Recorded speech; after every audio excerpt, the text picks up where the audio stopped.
புதுச்சேரி அருகே இரு கிராமத்தினரிடையே ஏற்பட்ட மோதல் காரணமாக போலீசார் துப்பாக்கிச்சூடு நடத்தியதால் பதற்றம் நிலவுகிறது.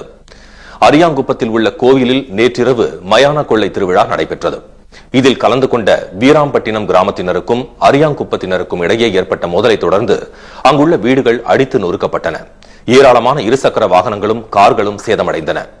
இதையடுத்து வீராம்பட்டினம் கிராமத்தினரை கைது செய்ய கோரி சாலை மறியலில் ஈடுபட முயன்ற அரியாங்குப்பத்தினரை கண்ணீர் புகை குண்டுகளை வீசியும் வானத்தை நோக்கி துப்பாக்கியால் சுட்டும் போலீசார் கலைத்தனர்.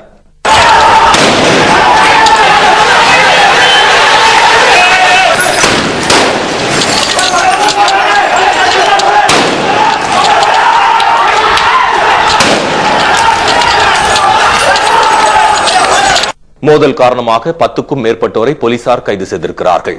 பதற்றம் காரணமாக அரியாங்குப்பத்தில் கடைகள் அனைத்தும் அடைக்கப்பட்டுள்ளன. ஏராளமான போலீசார் பாதுகாப்புக்காக குவிக்கப்பட்டுள்ளனர்.